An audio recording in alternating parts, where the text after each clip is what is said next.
Yo, inaantay ko dito yung yung dati kong schoolmate sa Sydney na nandito na rin sa Queensland, at yung asawa niya na dati rin na kabaro, dating seaman. At kakailangan ko yung serbisyo nila dahil nagbi-business sila ng cleaning, at yun nga, paalis na kami dito sa tinitira namin dahil medyo lugi at mahal. Kaya napag-desisyon na namin na umalis na.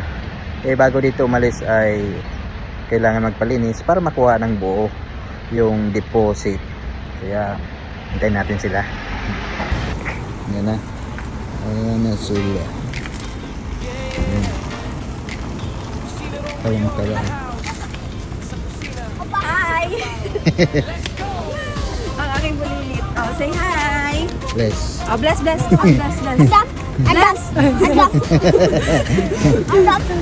Hindi pa kasi ito nagtutok voice. Delay kasi kayo.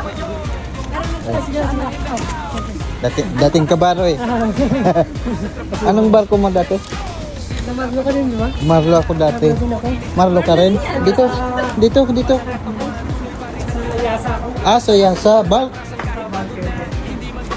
Kasi kung mag-a-ash siya kami guys, malayo na naman, dinayo kami. Yung problem natin ngayon, kung sa may cleaning mo, at least ito matapos. Mahal kasi sa clean. Mahal ang pastil ko sa dito, ipapaano.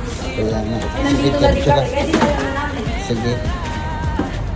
Tignan mo, kapag ako sa nibig. Sabi niya, Dito. Ito. Tuloy. Kaso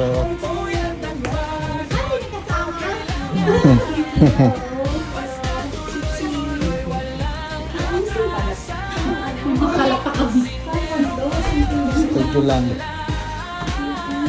Dito sa Australia, nakagawian na dapat malinis yung renirentahan mo bago ka umalis, lalo na kapag under real estate.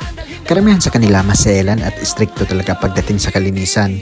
Kung tinggas-gas, pwedeng makaltasan yung deposit mo na ang tawag dito ay bond. Kadalasan nag-hire yung tenant ng cleaner para maglinis ng property. Since rene-required kami ng real estate agent namin ng steam cleaning ng sopa at kama, kaya to the rescue ang aking schoolmate at kaibigan na kahit malayo sila sa lugar namin ay talagang dumayo pa sila dito sa amin. Kaya maraming salamat kay Jubaina at sa kanyang asawa na dati ring isang seaman. Magpapalinis sana ako ng buong property, kaso nga lang gabi na at nakakahiya naman sa baby nila, kaya sabi ko ako na lang ang maglilinis, basta ang importante ay yung steam cleaning dahil wala naman akong machine pang steam cleaning. Kung kayo nandito na sa Australia, lalo na sa taga Sydney, Gold Coast at Brisbane na kailangan ng magaling, quality at murang cleaning services, 100% ko na rin-recommend ang Pinoy Services. Hindi lang residential cleaning ang ino-offer nila, pwede rin kahit commercial cleaning.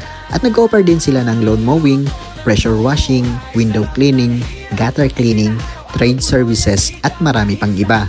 Bumisita lang sa kanilang website pinoyservices.com.au para sa karagdagang detalye, or pwede rin kayong kumontak sa contact number nila 0488850422. Napagpasyahan namin na umalis na dito sa tinitirhan namin para mas maging practical dahil 2 weeks din kami nagbabayad ng renta na hindi naman napapakinabangan dahil na rin sa nature ng trabaho namin.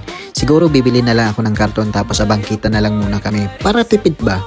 Joke lang, pero why not? Sa ngayon, NPA muna kami. No permanent address.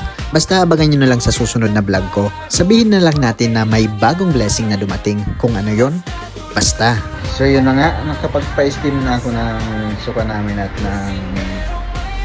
ng bed, tapos yung carpet.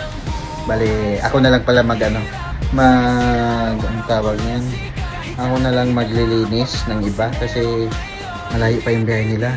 Gabi na, alas 7 na ng gabi, tapos kasama pa nila yung baby nila, kaya kailangan nang umuwi, magdadrive pa ng tagal. So maraming salamat sa kanila. So hanggang dito na lang muna at ako'y mag-aayos-ayos pa at magre-relax pa habang mahaba pa yung aking day off.